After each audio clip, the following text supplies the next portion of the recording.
So, for the negative 6,722 people that have tuned into the stream, which is like 11 seconds old.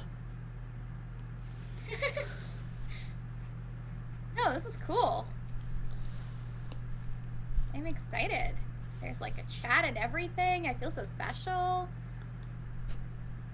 Oh, there we are. So, yeah, so that's there. And then just for practice sake, since we're in the pre-game, the pre-show, let's see how this looks on Twitch.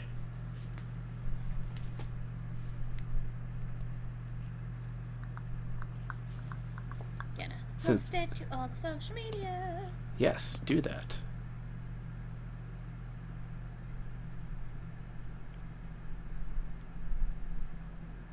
Yes, that actually looks great. That looks so much better than I thought it would have been. Well, I know it was going to look good. I just didn't know how it was actually going to look. Like, once you get it up onto Twitch and stuff. So, alright, this is the pregame. We're going to start in about 90 seconds. Because we are slated for an 8:30 start time. Yep. Oh,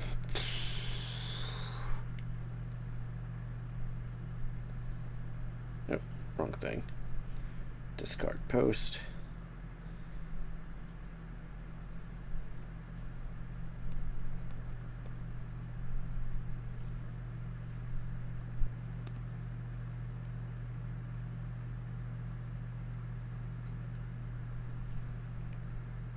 I know way too many people named Michael.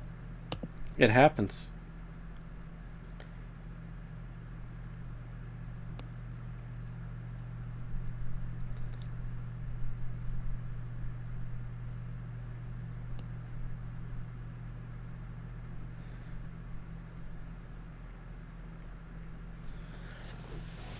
Okay.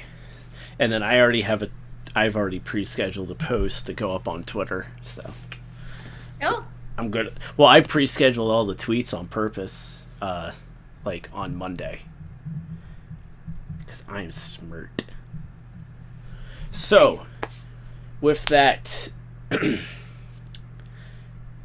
we're also going to record this at the same time. So, this is for the Twitch side of things. You're not going to hear this on the actual recording side. So, ladies and gentlemen, boys and girls, recording in 3, 2, 1. Mark. And ladies and gentlemen, boys and girls, welcome to a very special edition of Nerdy Notions with Sasha Kaplan. That's me! Who randomly is always off kilter position-wise. That's just how I am. I'm special like that. And Michael quietly nods for me to move to my right. So thank you to our... How many negative listeners are we up to at this point? Well, right now, it looks like on Twitch we have 0 people. So I'm going to go with about maybe negative 100 at this point now. Yeah, so we started counting like negative by like 7s or something when the show's like about halfway through our like run of Nerdy Notions. It just kind of happened that way. I think at Age of Ultron, is either Age of Ultron or Thor Dark World. Maybe Dark World, I think yeah, Dark World. Yeah, Dark World. No, maybe it was before. I feel like it was around the end of Phase 1 that we started doing it. But it's which is around Dark World because Dark World was the second movie of Phase 2. Well, okay, so closer to the end of Phase 1, but maybe not quite into Phase 2. For those that don't know, we've been reviewing the Marvel films over the course of, like, I think it was like starting from like our 3rd episode or something, and it's been a lot of fun. Okay, 4th episode. But that's because the 3rd episode was the San Diego Comic-Con episode. That's right. Yeah. And San Diego Comic-Con is going to be online now, which is kind of cool, and actually open to the public, which is even cooler. So this should be an interesting experience. I hope it all works out for them. Yeah.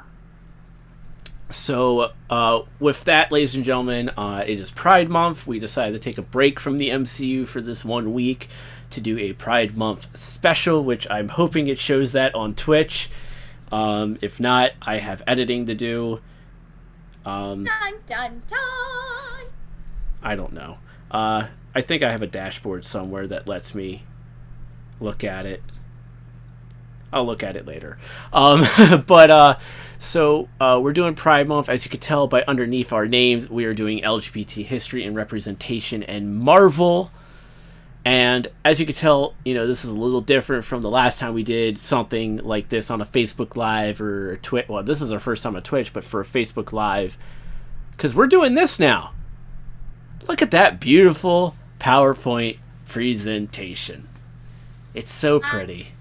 It is pretty, and thank you so much for saying so, because it was very painstaking to make.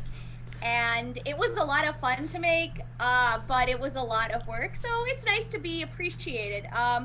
If anybody saw my panel at AwesomeCon 2019 or GalaxyCon 2019 and 2020, there's like one other convention, but anyway. There's that convention. It's there. There's always that one other convention that like nobody saw me at, but this is a presentation that I always have a lot of fun giving. I always have a lot of really interesting conversations afterwards with folks. So I'm excited. I think this will be a lot of fun, and we're up to like 2 whole people tuning in, so that's nice. Yeah, it's probably both of us. Oh, but there's 3 people then. Then there's a third. So I'm going to tell you right now how Twitch works, and then we're going to start this PowerPoint presentation. If you're watching yourself on another monitor, like the way I am, so I'm watching the feed on my phone, that counts as 1 viewer. And you're watching the stream, so that's 2 viewers. So whoever the 3rd viewer is, please say hi. We have a comments thread. Bring it on. So, but with that, we have the PowerPoint presentation. We do. So I'm going to take that as my cue to go to the very first slide, which is the disclaimer. Let's get to the disclaimer. But first, also, we do have the chat. Join us. We're gaining. So please join us in the chat. Ask us questions. There will be a Q&A afterwards. But let's talk about my disclaimer. The disclaimer is as follows. These opinions are my own. I am not here as a representative of Marvel Comics. I unfortunately, tears. I do not work for Marvel Comics. Maybe one day, but at present, I am just me doing this for fun and my own desire to one day be a full-fledged professional comic book historian. So all that means is that if you disagree, I encourage you to, because I have managed to piss off a lot of people with some of these opinions. I'm very proud of that personally, but all of these opinions are my own. You are allowed to disagree with me. You can ask me questions, but please be respectful of myself, of Michael, who is basically managed to put all this together and is amazing. And, be respectful to the other folks in the comment sections who might have different perspectives. Exceptions are, of course, for people that are just there to troll. If you're just here to troll, well, then I'm not here to protect you. So you do you. And here's the thing. I am running the PowerPoint. He is. And I'm moderating the chat. Yeah. Don't do anything that's going to make me want to stop this. Just don't. So, moving on to the next slide. So, yeah, and also one last quick thing, we can stay on the next slide, is that not all of the LGBTQIA Marvel characters that exist are represented here. The reason for this is there's too many of them to pull from, too many of them that are like one-off characters that don't have much development, so I can't devote a lot of time to them if there's nothing to say beyond like, oh, hey, here's this one character that happens to be not straight in this one comic, because then there's nothing to analyze and nothing to discuss other than like one panel or, one issue or 2 issues that had them as nothing more than a side character. So Marvel started out in the officially as Marvel Comics. It debuted slightly later in 1961, but it was Timely Comics first, then it was Atlas, and finally settled on Marvel Comics. A few names to keep in mind. These are the big names. Martin Goodman, who was the publisher or first editor, Jack Kirby, Joe Simon, Stan Lee, Other names to remember is, of course, Jim Shooter, John Byrne, J.M. DeMatteis, Ellen Heinberg, Hiram Gillen, Peter David. I will be naming most of these folks at some point again, so if you didn't catch that, that's okay. So the one thing that's really important to note is the Comics Code Authority. When the code came out, it was a way to regulate comics away from what government and society had deemed to be too adult. And so what ends up happening is you have these regulations. Some of these regulations are so bad when you're thinking about a children's medium, like no excessive violence or gore, no nudity, good must triumph over evil, which is kind of boring, but there it is. But there's other things that were kind of bizarre. So like scenes dealing with or instruments associated with Walking Dead, torture, vampires, ghouls, cannibalism. So anything that was like deemed too dark, you couldn't even publish, even if the intent was to publish to an adult audience. But there's a very important piece of this, and this is this general standard C subsection marriage and sex. So what does that mean? It means that divorce shall not be treated as humorous or representative as desirable. You cannot have illicit sex relations, which are neither to be hinted at nor portrayed. So violent love scenes as well as sexual abnormalities are unacceptable. What that means is up to your unique imagination. 3, respect for parents and the moral code. Anybody that knows anything about LGBT rights knows that this concept of the moral code has often been used against the LGBT community. And for honorable behavior shall be fostered. A sympathetic understanding of the problems of love is not licensed for morbid distortion. So basically, you can have a slightly love triangle-ish as long as it's like cookie cutter and you don't really do anything interesting or develop it as anything beyond superficial. The treatment of live romance stories shall emphasize the value of the home and the sanctity of marriage. I'm just going to leave that here without comment because it's obvious. Passion or romantic interest shall never be treated in such a way as to stimulate the lower and baser emotions. Well, children, that's not a comic you want to read if that's the case. But this is kind of interesting because even at the time before the code, there wasn't a lot of there was violence and darkness in comics. There's a lot of horror comics, that severed head with like an axe, but there was never the comics didn't border on porn at any moment as far as I can remember. Although to be fair, the early Wonder Woman comics were very S&M heavy. Seduction and rape shall never be shown or suggested. Yeah, that one seems kind of fair in some capacity. Sex, perversion, or any inference to same is strictly forbidden.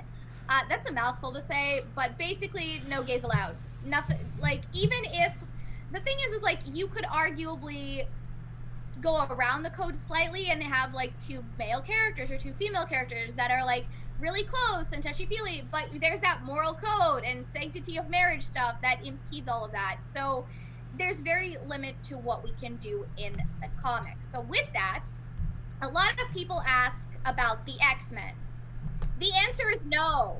The answer is 100% no. I am not here to talk about the X-Men. The X-Men are in some capacity allegory for gay rights, but they are not an allegory for everyone. Or excuse me, they are an allegory for everyone. They're not a strict allegory for just gay rights or the LGBT community. It's an allegory about racism. It's an allegory about anti-Semitism. It's an allegory about for any marginalized community to be able to relate to the X-Men, and that was the intent. So with that, let's jump right in to what is the first appearance of some type of non-straight individual in a comic book. Brace yourselves, people. So this is all a very interesting comic that was written by Jim Shooter. I told you that name would come back. So it starts with Bruce Banner, who has just demorphed from being the Hulk. And he decides to go to the local YMCA in order to, I guess, get a shower or whatever. And we see these two men there. One is white, and one is, I would argue, somewhat very kind of racistly portrayed. That's not a word, but that's the only one I've got right now. It's but it gets worse from here. So just to kind of summarize the storyline, basically Bruce Banner is almost raped by these two men in a YMCA. So first of all, there's obvious notes of racism here, and it's very, very homophobic. And Bruce is like so repulsed by it that he almost like morphs back into the Hulk right outside of this YMCA. And oh my lord. So this is obviously horribly problematic, very badly written, very badly portrayed. And people call Jim Shooter out on this, and they're like, Jim, buddy, like, what's going on? Like, why did you do this? And he's like, well, this is an incident that happened to a friend of mine. Okay, not a good enough excuse. It's just not. Like, this is a teenager's first introduction to a gay character. Like, that's just so wrong on so many levels. But Jim Shooter, as far as I know, last I heard, still defends this. So, whatever. But let's get to the positive. Let's get to the positive, and let's talk about one of my favorite minor comic book characters, Arnie Roth. Arnie Roth is a treasure for several reasons. The first being that he is Captain America's best friend. He is Captain America's only friend when he's a child, back before in the pre-war days. Arnie is there to defend Steve. Arnie is there to protect Steve. Steve spent a lot of time at Arnie's house. Arnie Roth is also Jewish, which is why, obviously I love all the Jewish characters.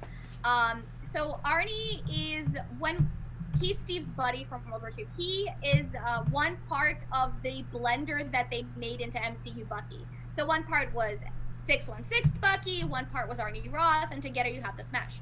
So when these two men reunite years later, we find out that Arnie's actually not doing so well.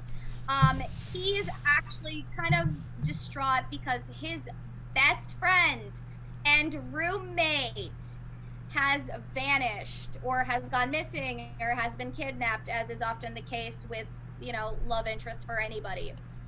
And Arnie and Steve, so Steve doesn't have a problem with this. He's like, yeah, let me, help you. And when Michael is ultimately reunited with Arnie, there's this tender moment, and they hug, and Arnie talks about how he's never, marriage wasn't for him and all this jazz. And there's a couple of, in the last panel that I have on this slide, you see this, like, kind of like a tender moment. There's the hug, but then there's also this, like, it's thank you so much, Cap, you're the greatest. And, Steve comes in, it's like, hope I'm not interrupting anything. So J.M. DeMatteis, who created Arnie Roth and created this, was very specific about, very open about the fact that, yes, Arnie is intended to be a gay character. Arnie is also used as a foil here as a parallel for Steve's relationship with his girlfriend, Bernie Rosenthal. And Steve's openness and his ability to be Arnie's openness about his relationship with Michael and the tenderness between the two actually helped Steve to be more open with Bernie and to express his love for her. But of course, it's comics and nobody's allowed to be happy ever, so Michael dies first and then Arnie dies later. I don't believe that was J.M. DeMatteis. I think that was a later writer, but it happens.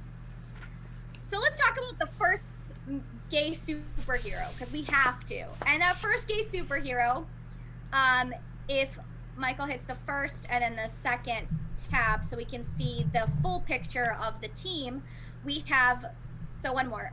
We have this character named Northstar, who is Canadian, and he is an athlete, and we later find out that he's a mutant, and he loses his trophies and things. And so he's part of this Canadian team called Alpha Flight.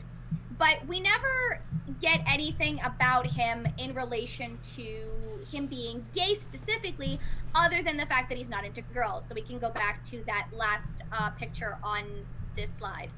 We'll start with North Star. Yeah. Yes. Okay. Sure. So Arnie's North Star's not into girls. We often have this, like, we kind of see him maybe checking out men a little bit, but he was always conceived to be a gay character. John Byrne said that from the beginning, but he wasn't allowed to make him gay.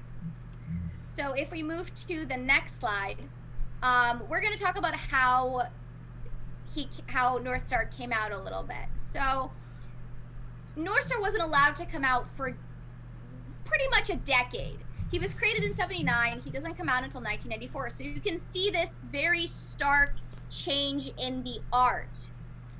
So we went from this, like, 70s, like, big hair into the buff of the latter half of the 80s and the 90s. So North Star comes out in an issue of Alpha Flight, where the storyline is about a little girl, and you can see the incubator in the photo, who is found and adopted by North Star, and it is revealed that this child has AIDS. This is actually the second time somebody has tried to get North Star to come out of the closet. The first time they had this whole shtick about him having an illness, and the illness would be revealed to be AIDS, and then he would, like, but that couldn't happen. So instead, they had to, like, rewrite the last issue that revealed this and to do something else. So what did they do in their infinite non-wisdom? They made him a fairy. A literal fairy. Where the whole thing was, he's not a mutant, he's part of the Fae people. But anyway, finally North Star is allowed to come out. But how does he do this? He fights the most Canadian villain I could ever see in my entire life, a Mountie. And you can see this in the photos, but this is a tragic character. This is a lot about North Star coming to understand the impact that he has as a person, as part of Alpha Flight, as a former, like, Olympic athlete and all that jazz. And the storyline is really important because it talks about the fact that North Star was, in the closet for many years, but everybody flipped their lid, like, oh my God, there's this child dying of AIDS and it's so sad, and the media took it, in canon that is. And it's actually revealed that this Mountie actually lost his son to the AIDS epidemic. And there's that tender moment you can see in that last panel where he's hugging the Mountie, and North Star realizes that staying silent is not an option. So we can see the newspaper now where it says Alpha Flight's North Star proclaims homosexuality. That's a terrible headline for a newspaper. I'm just putting that out there right now. So that is the story of North Star. But as we go to the next slide, let's ask ourselves, is North Star good representation? The answer is because North Star effectively is okay representation. He's the first visible gay superhero that we see. But in the later series of comics, he kind of falls into a trap that we see for a lot of X-Men characters. The iconic storylines that exist with him are usually he gets killed, brainwashed, brought back, killed, brainwashed, etc. So it's kind of like this loop. It happens multiple times. But the good thing is that we also have our first LGBT wedding that happens on panel in a comic, which is Kyle, North Star marrying his boyfriend Kyle, and the final photo on this slide is, of course, that astonishing X-Men number 51, where they officially get married. It's a very sweet issue. If you're a fan of the X-Men at all, I really recommend reading it. It's really sweet. It's kind of funny watching North Star dealing with Kyle's parents and then, like, having to do wedding stuff, and everybody from Alpha Flight is there and the X-Men are there, and of course the two are not the greatest of friends, but it's very sweet. It's very sweet.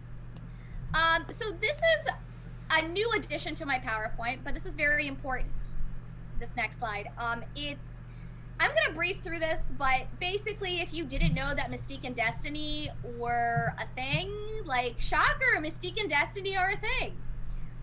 Mystique is, of course, a shape-shifting mutant, and as you can see here, she and Irene don't age in the same way as everybody else, which is why you have them in this like late like 1870s, 1880s Victorian outfits. So the original conception for this, for Nightcrawler's parents, it was the idea that Irene was his mom, but Mystique was his dad because she's a shapeshifter. And that later got scrapped and Mystique remained his mother.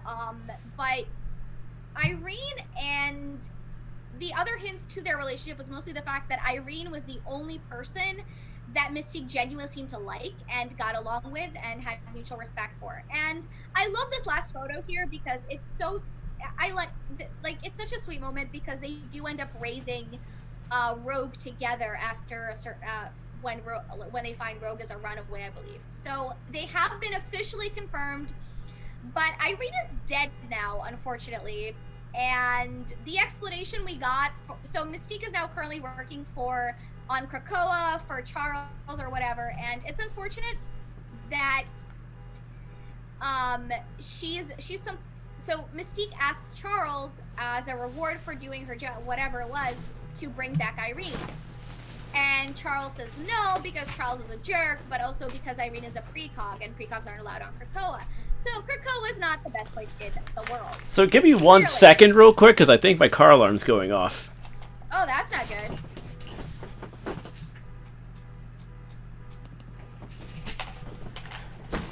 Okay, so it's not my car, it's somebody else's. Go on. So, we've had some happy moments. Let's talk about another bad comic, and that's the next slide. And, oh my lord, I don't know who thought of this. I don't know why this was conceived. I don't know why anybody thought this was a good idea, but Marvel had something called Max Comics. Max with 2X. To be extra epic for, I don't know, some reason. Well, the Max series, I actually read the Max series, but for the Punisher. So I'm getting to that. Getting to that. So the idea was that the Punisher was supposed to be more adult-oriented comics. So, Alias Investigations was one of the comics that was originally published under this tagline. The idea was to have more adult stories that were for an adult audiences. Anybody who reads Alias knows that it's a very adult-oriented comic. Once again, quick reminder for anybody that's just joined us, put some questions in the chat room. We are monitoring the chat. We are excited to see you, all 5 of you, or 2 of you. But either way, so as let's look at these panels. They relaunched Rawhide Kid as a sort of new character who is, it's cringy. The dialogue is weird. He's very stereotypical. He hits on this dad while his wife is literally standing right there, and he's all flamboyant to the point of like it's pure stereotyping. I have no words for it. Michael can go ahead and post all of the panels for this slide because this is just like the one credit I will give this comic is that it did sort of try to do something with this, and there's a scene where he has a flashback to his childhood where his dad like beats the crap out of him because he's gay, and it's very sad and an unfortunate reality for the time period that this takes place, I guess, but one good panel doesn't erase all of the other crap. So let's see this. This is Richter and Shatterstar. Richter and Shatterstar are the 80s, they were on X-Force together. Richter is a mutant with the power to listen to the earth. He's kind of tough, but he doesn't bend the earth exactly. Or he's like Daisy Johnson, and his powers were from the earth as opposed to from the hands. And you have Shatterstar, who is from Mojo World. Mojo World, that very peaceful place where nothing happy ever happens, ever, ever. And so the two have an interesting relationship in the sense that, like, As you look through some of these photos, or the next like 2 photos, you see in the second one that Richter is about to leave, and Shatterstar's like, no, I don't want you to leave. I hope you miss your flight. And in a later issue, you have this moment here where Shatterstar is fighting with, I think it's Banshee. And it says she has lost Warpath, he has lost Richter. Both see the missing teammates as friends, both too stubborn to admit they may want more than that. And then we see in the next page here that you see like the kind of distressed look on Shatterstar's face. Shatterstar was originally actually conceived to be kind of asexual, but that was later retconned multiple times, because the first time it was retconned that like, oh, he's actually like, I guess, pansexual. But then it was like he came from like the sexless planet, then that was retconned as well in Shatterstar Solo. So anyway, we see these 2 guys reunite officially, and now you can go ahead to the next slide, Michael. Okay, to the deets. To the deets. Let's get to the deets. So Shatterstar and Richter reunite in X Factor, which is a post M-Day comic where everyone is, a lot of mutants are depowered, Richter among them, and he ends up joining with Multiple Man, and he and Guido end up going on this mission to visit a dupe of Jamie Madrox, who's the leader of the team, and they get attacked, and the attackers actually brainwashed Shatterstar, and they manage to break Shatterstar free from this. And the first thing he does when he sees Richter is to make out with him. And Guido's like, okay, didn't see that coming. But Guido does grow as a character, even if some of the initial interactions are very kind of homophobic. But to make a long story short, Shatterstar and Richter need more development, because initially Richter and Shatterstar were together, and then Shatterstar's like, I want to explore my sexuality, and I want you to be my guide, which on the one hand, when you come from a sexist planet, is understandable, but also Richter's kind of very monogamous. It's kind of unclear if anything ever happens beyond the flirting. Shatterstar is basically like a slightly more homicidal Jack Harkness, if any Doctor Who fans out there. There's also an interesting subplot here of like Richter's ex-girlfriend. You can go through the panels, Michael, of Richter's girlfriend Ronnie here, who mistakes. She's also comes off homophobic initially, but then learns that this literally has nothing to do with her and it's none of her business. Although the taxi ride between her and Richter is hilarious, so definitely check out this comic. So right now, we can go to the next slide. Richter and Shatterstar are unfortunately broken up. Shatterstar had his own solo that I mentioned earlier that retconned that sexless planet thing. Coolio is now a cool druid-ish in the new Excalibur series written by Tini Howard, whom I hate. But anyway, let's go to the next slide. But before we do, they do have room to grow. They need more development. I think getting them back together is really important. But I'll go over kind of my general notes for all of these characters at the end. And if there's questions, and I'm sure Michael will come up with a few questions at the end if we don't get any. So let's move on to my favorite team. My favorite team right here. That is Billy and Teddy. So we're going to talk about the Heinberg run. So Alan Heinberg conceived this beautiful, beautiful comic. It follows the events of Disassembled, where the Avengers have disbanded, and this group of sidekicks shows up. Billy, for those that don't know, is the son of the Scarlet Witch and Vision, and him and his twin Tommy will allegedly appear in the WandaVision series. And Teddy is the son of the Kree Captain Marvel, who is not a woman, and the Skrull Princess Anel. So there's a point where the characters try to come out to their parents about being a superhero. So this is where the next photo comes in. Except they don't end up coming out. Billy ends up coming out. Billy's Jewish, by the way, and he ends up coming out to his Jewish parents.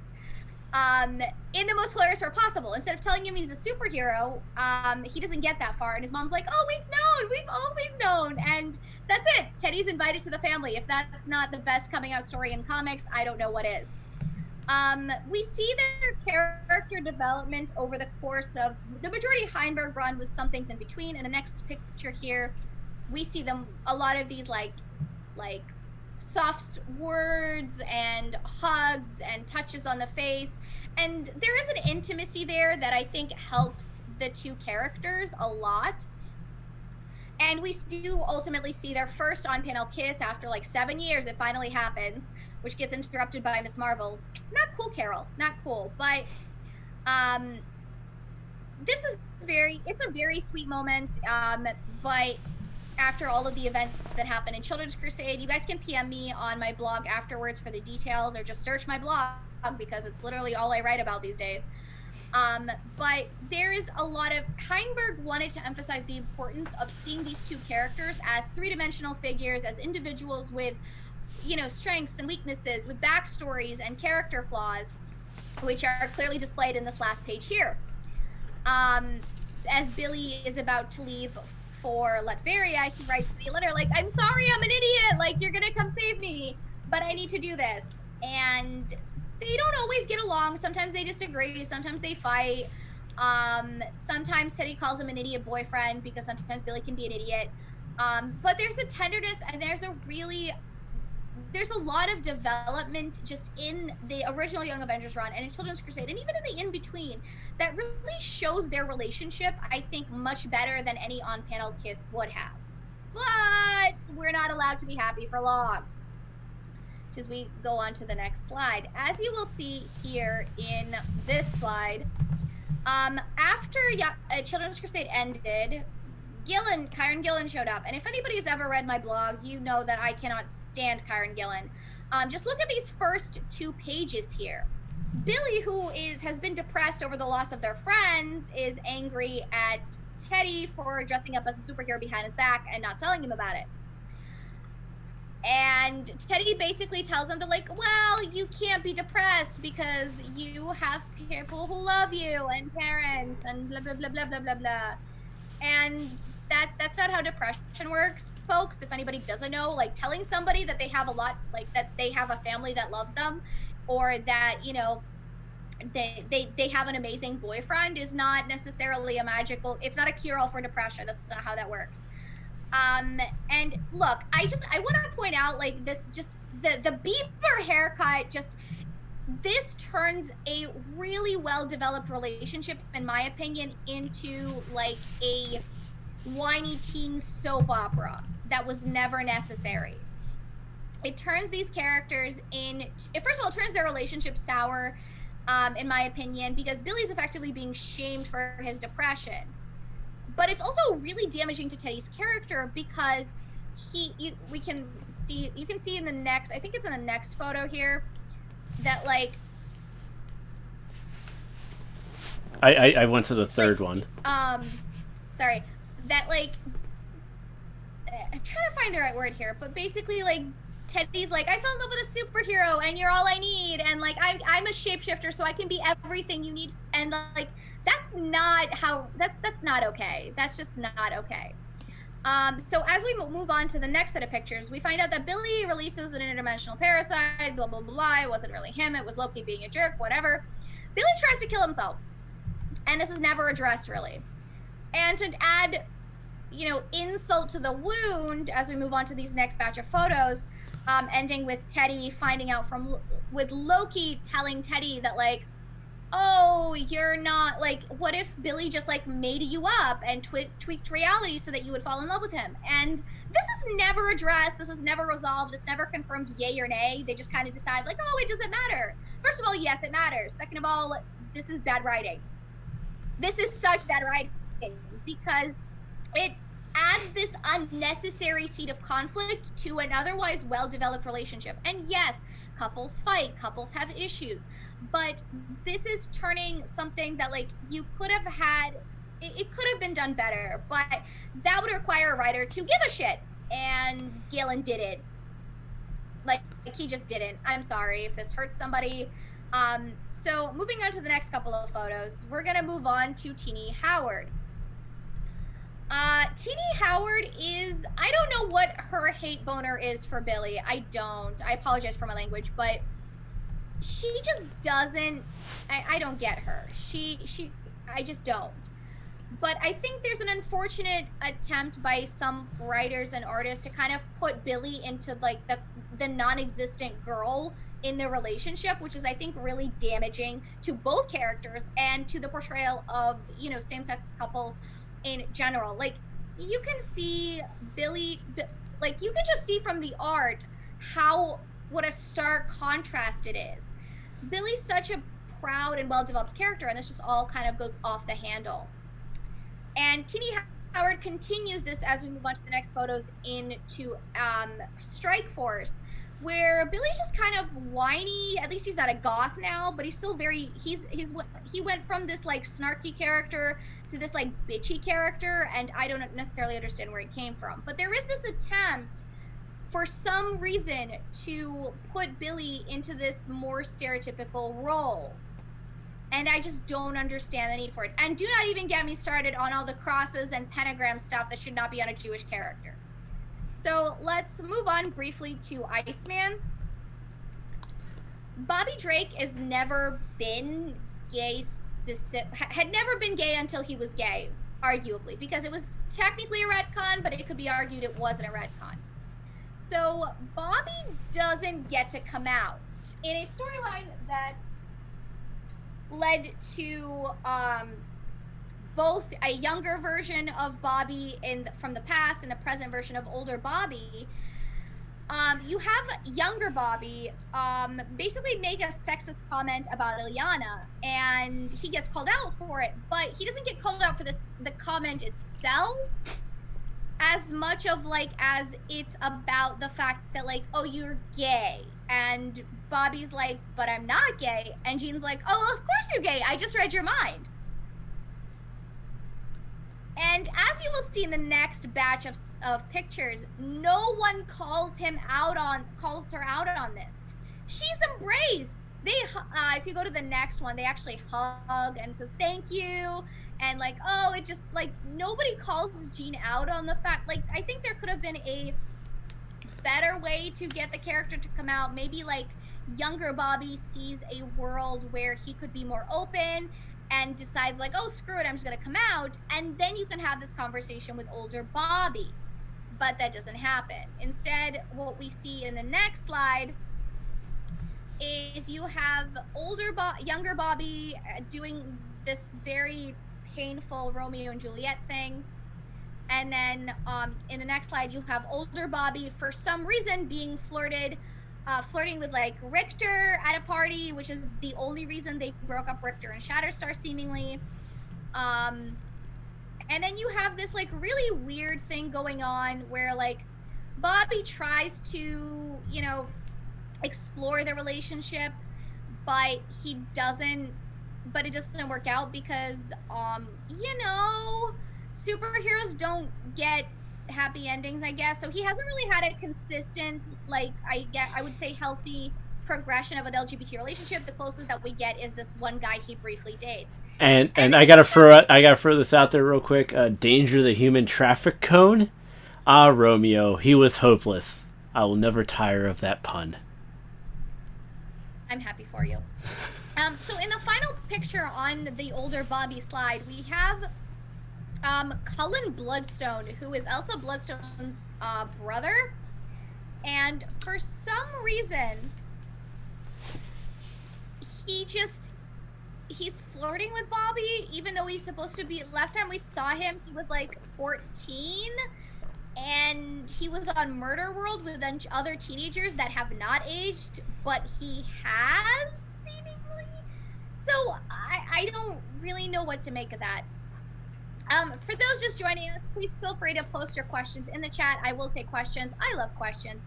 But let's move on to America Chavez, where I will be in pain. Very briefly, America is a character that exists. She's she needs more development as a character, character, I think, more so than anything else, because she comes off very gruff, very beauty grace that'll punch you in the face, and there's no depth beyond that.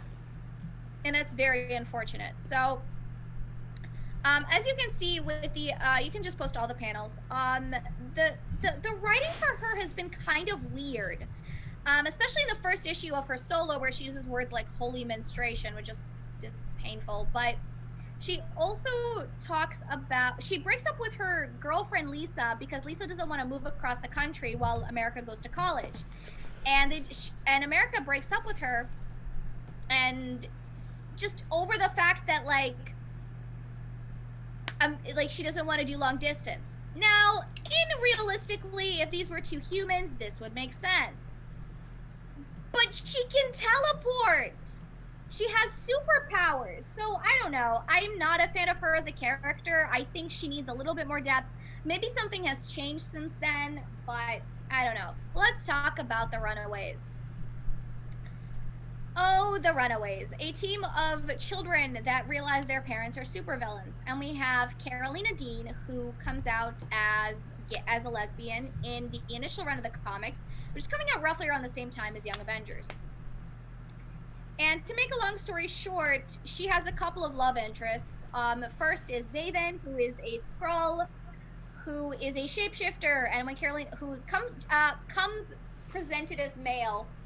And when Carolina is like, well, that's great, but I'm into girls because they're betrothed, he's like, oh, that's fine, and just shapeshifts into a girl. And slowly it's revealed, at first it's kind of iffy, like, is this person putting on this female persona just for Carolina? Then it's like low-key exposed that like, no, they feel more comfortable this way. But ultimately Zaven leaves for the safety of Carolina. And then she briefly dates Julie Power from the Power Pack, and that was actually a very cute relationship.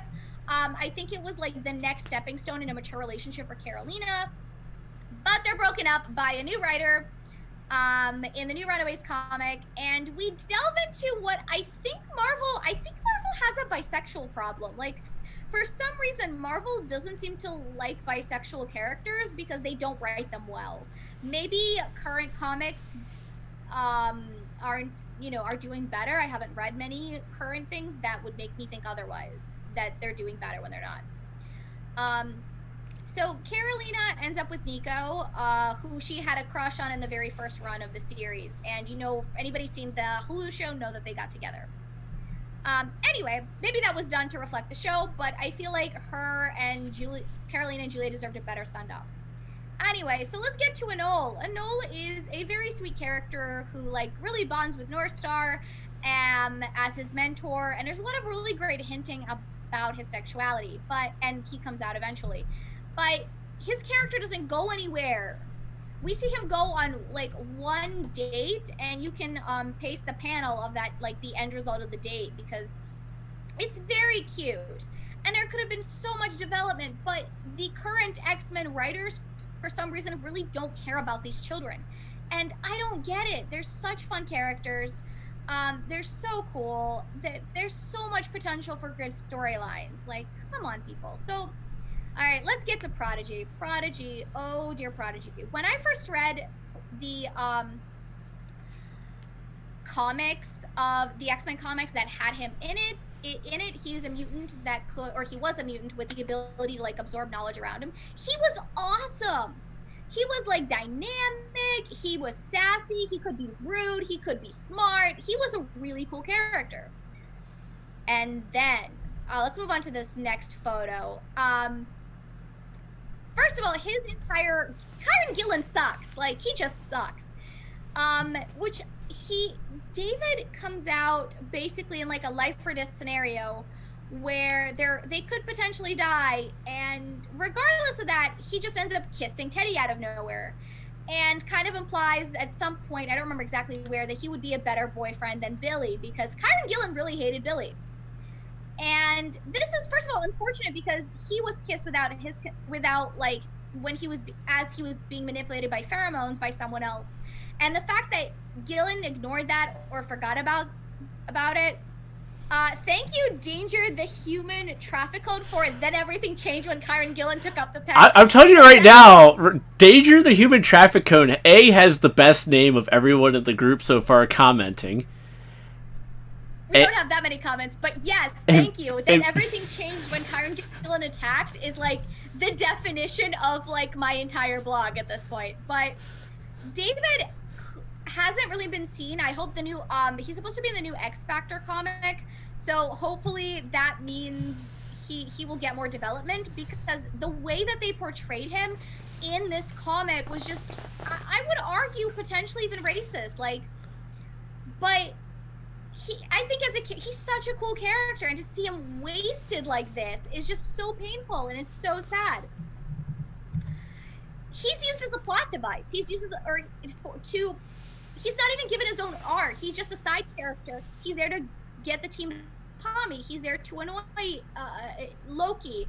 And then Tommy's kidnapping even becomes all about David's issues as opposed to anything else. And that's really sad, because David as a character deserves so much better than this. All right, so here is kind of my brief overview of some of the LGBT characters. I've been talking a lot, so take a look at this list. This is an awesome list. Obviously, Deadpool, I talked a little bit about Mystique and Destiny. Teddy's sister, Philavel, is awesome and is in a relationship, or was in a relationship with Moondragon. You have Mariko Yoshida, you have Ayo and Annika, who are in the Dora Milaje. Hopefully we will see them in Black Panther 2. Stryker and Union Jack, who are technically in canon the chronologically oldest superheroes, even though it wasn't revealed that they were in a relationship until much later. And you also have Shade, which is our first drag queen character, and that is a photo of Shade. That's pretty cool. So let's talk about the pink and blue elephant in the room. Snowflake in Safe Space. What is this? But no, like, seriously, what is this? Because this is awful. Like, I don't understand this. I have so many questions about this. This is on the next slide, Michael, if you haven't yet transitioned. All right, I'm there. Okay, cool. Hit the photo. Yeah, they're just terrible. There was so much potential. I've been looking at like different people's redesigns for fun, and they're all so much better than this. Like, first of all, these are really boring names for characters. I understand the whole notion of reclaiming the word, blah, blah, blah. It doesn't work. It doesn't work. But anyway, let's talk about Marvel's current problems. So there's a little panel of Deadpool. Respect the continuity. That is rule number 1. Respect the continuity. Focus on a character first and on relationships second, because there seems to be either they focus too much on relationships or too much on sexuality and not enough on developing good characters. And I think this is true sometimes across all media, not just comic books. Just because a character is not straight doesn't mean they're gay. They could be bi, they could be pan, they could be asexual. There are like no asexual characters anywhere. Editors need to give a shit about lesser known characters, because that is a great way to bring in new readers. Like, start it off with known characters and then weave in unknown characters. You can easily do this with the X-Men, because the actual like adult X-Men appear in everything. Writers need to actually read the source material. Lord Almighty, like, for the love of Jack Kirby, please read the source material. Like, you don't have to read everything a character was in if it's like Deadpool's or someone, but for lesser known characters like Billy and Teddy, I'm always going to go back to Billy and Teddy, like, read Heinberg's run, because if you're only basing your understanding of these characters on a shitty writer like Gillen, you're just not going to understand these characters, and this clearly shows. Stop stereotyping. Like, I'm not even kidding. Also, I think we need more diversity. Like, I can think of like 2 Jewish LGBT characters. One in Marvel, one in DC. In DC, of course, it is Batwoman. Thank you. That is a great rule that Gail Simone has. I need all writers to have this rule, which says read the first 6 issues and their most recent 6 issues to do a quick research for comics characters. Honestly, even like read the wiki page. Like, if I wish that writers would put in the same amount of research that I do towards fan fiction. Like, I know that sounds kind of like whining, but yes, like I need that to happen. So finally, I think we kind of already went through kind of my recommendations, but here's my recommendation of comics to read. Some of these comics I obviously mentioned, like X Factor, Alpha Flight, but also read the Captain America run by J.M. DeMatteis, which is amazing. Read Young Avengers and Children's Crusade by Alan Heinberg and Jim Chung. Also recommend reading, I think Empire is going to be a good run, so go for that one. Runaways, Avengers Academy, the Iceman solo comics. The Iceman solo comics, while not necessarily handling relationships, like while not handling the sexuality aspect of Bobby the best necessarily, do address some great things that I've had issues with in regards to Bobby's character, primarily in regards to his parents. So, and of course, if you do not know, please read Check Please. Check Please is the most adorable comic on the face of the earth. It is about hockey and baking. Raise the comic up a little bit. Oh. Here we go. Yeah. Read Check Please. There you go. Awesome. I've never had just so much fun on a story with just like I think we forget sometimes in superhero comics that you can have conflict that helps develop a character that doesn't necessarily cause unnecessary drama.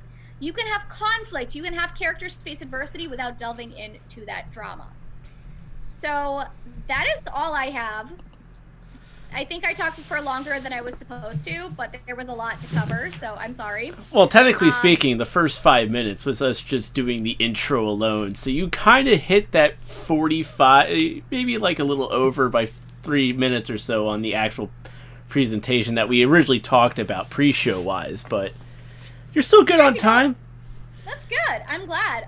So with that, I guess this is the perfect time as any to open it up to questions.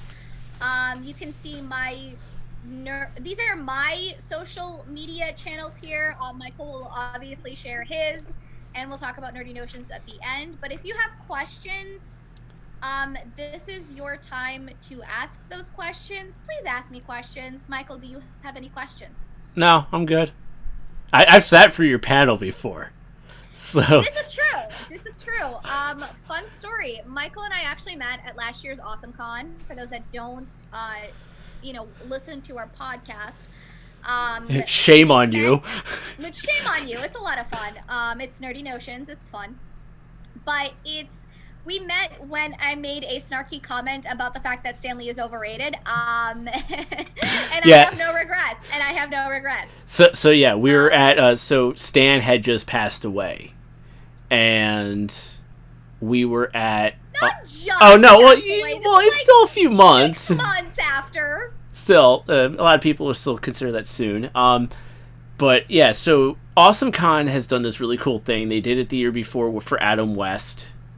Or 2 years before with Adam West, where they actually had this big board. It was like a 4-sided cardboard thing, and the attendees can sign it, and it actually got sent to the family of like Adam West, and they did the same thing for Stan Lee, where that actually went to Stan Lee's family.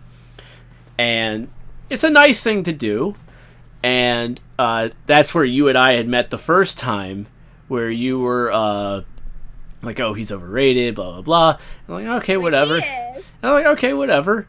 And then we're standing in line for photo ops. Yeah, I was in line for a photo op with Carrie Elwes, who is oh my god, he's We were both in line for Carrie Elwes. Were you? Because I thought you were in line for somebody else first. I had Carrie Elwes, and my mom and I did Weird Al Yankovic. Right, okay. But yeah, and then and Amy Jo Johnson. You were also like, you had a friend with you, and I remember inviting them to my panel.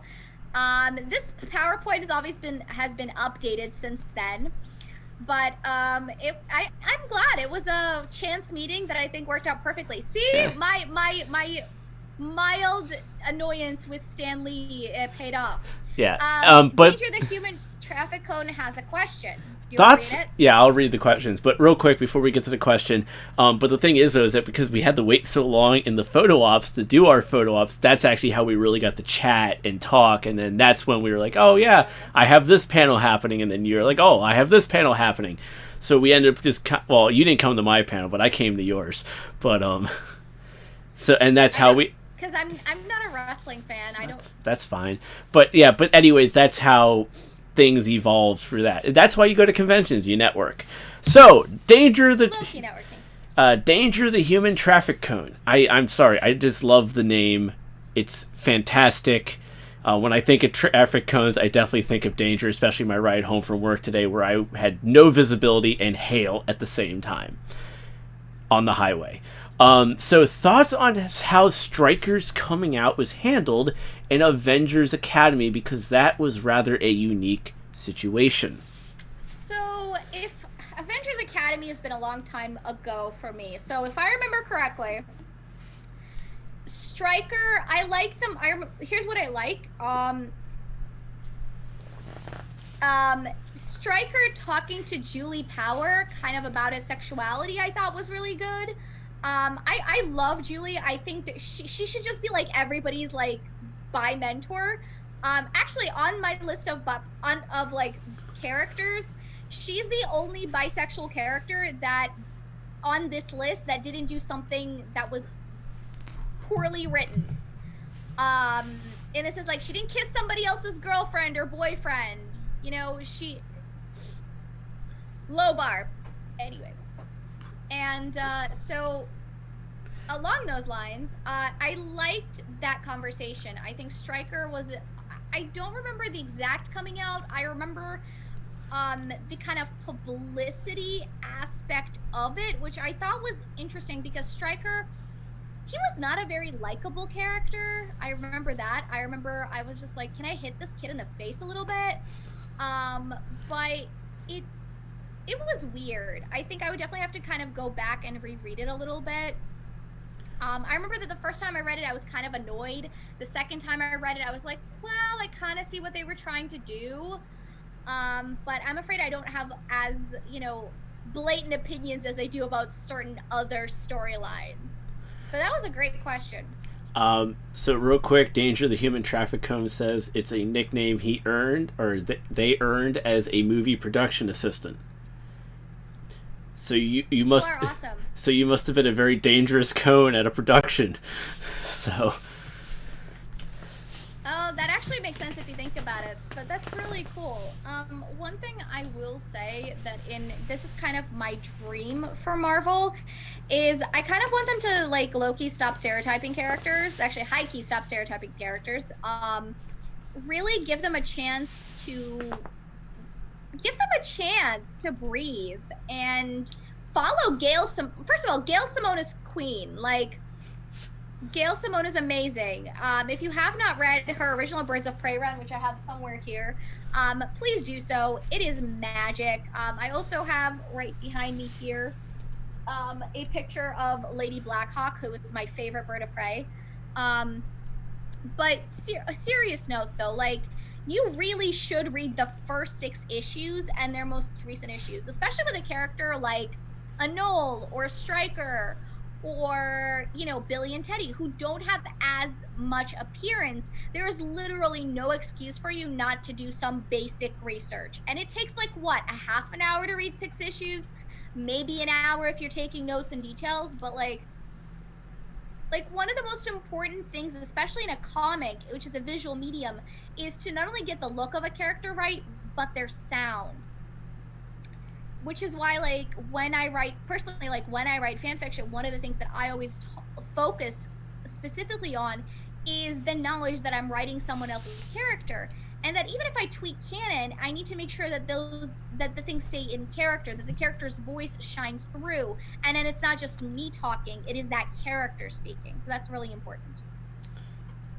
So I'm not seeing any more questions come up on the queue.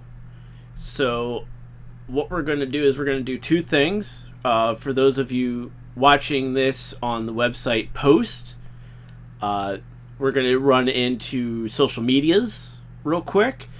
after we end the recording, we'll stay on Twitch a little longer. Anyone wants to chat with us, we can chat for a little post game. So with that, as I bring back up the PowerPoint presentation so people can see it again, Sasha, where can the people find you on the social medias? geekgirl101.tumblr.com. As always, send me ridiculous questions. I love questions. And also at Geeky Captain on Instagram. Although you will see pictures of this awesome bow, you will also see magical pictures of my amazing cat. Yep.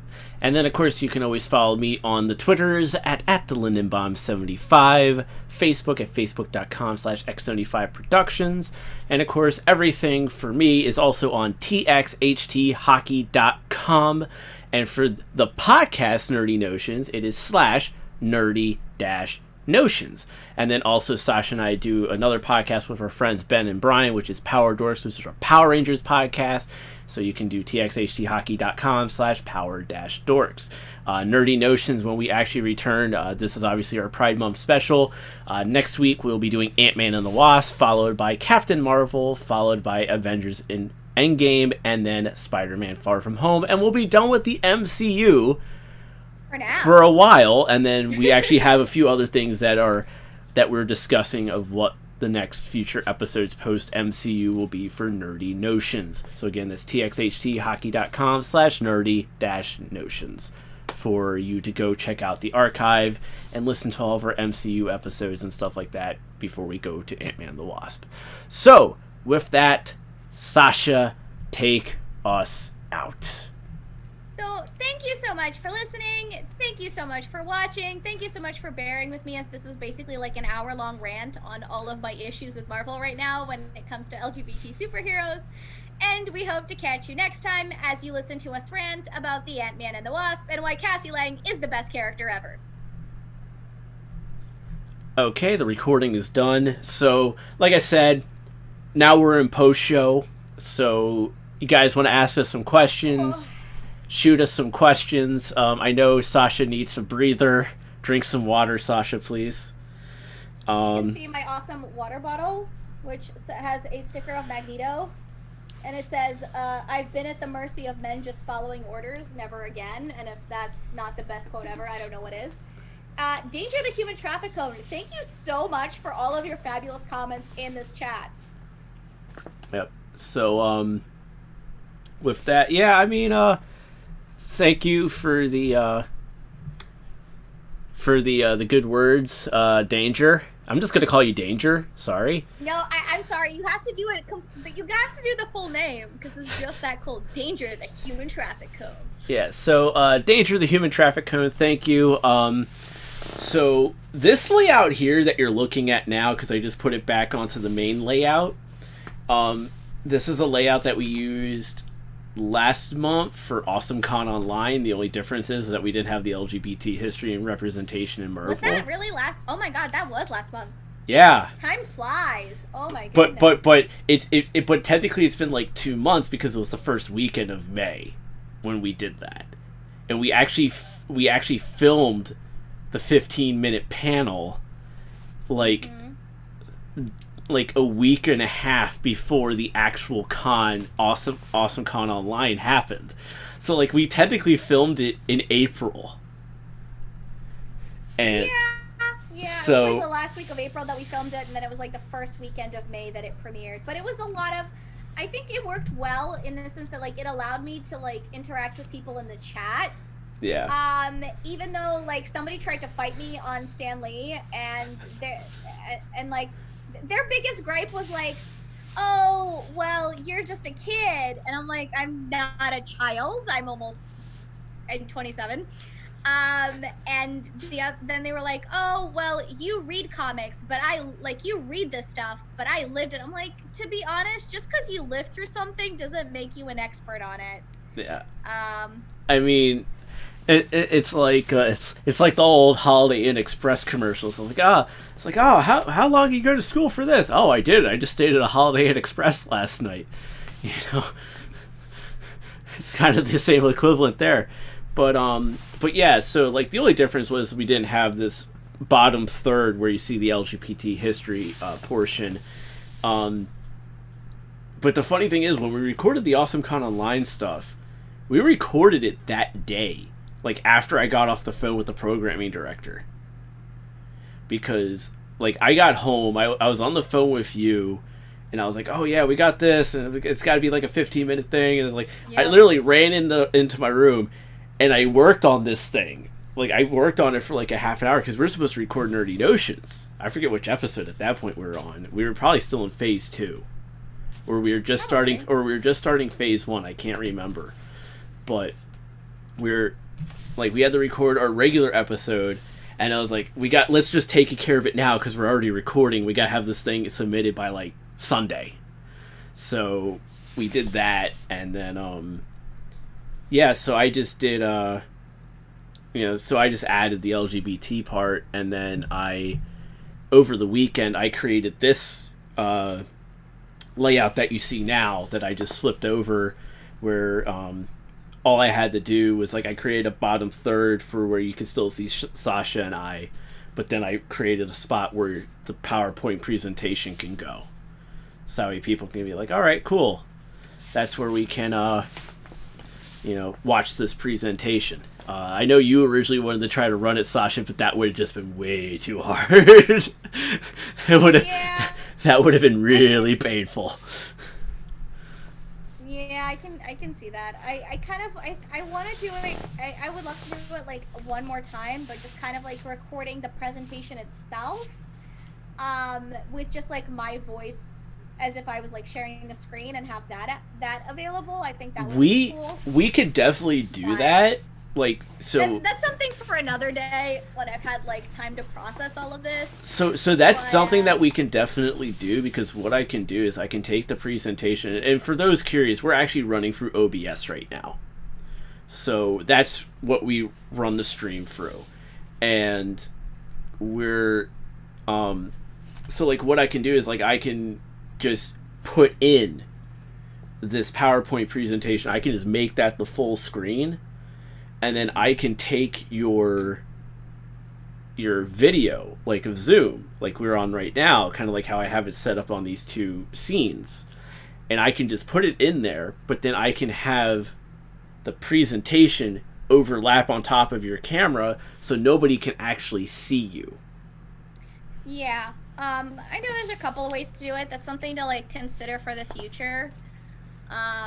Since it's definitely different from recording it for AwesomeCon and then doing it live for Twitch. Yeah, I have like, it's hard to like when you have someone doing something for you that you're used to doing yourself, that like it was hard, but it kept me on pace. I think there's definitely a lot of more that I wanted to say. There's definitely a lot more bashing of Kieran Gillen I can do, seriously. If you're still here and listening, please check out my blog. You can also see the hashtag Forever Pissed at Kieran Gillen. Oh my lord, that tag I think like doubled my follower count over the last year and a half, probably, if not tripled. But I formed like my own little niche on Tumblr where I get to be honest about comics. And for those that are remaining, I do recommend checking out Empire when it comes out. I only read issue 0, but it kind of got me pumped, and I haven't had a lot of like,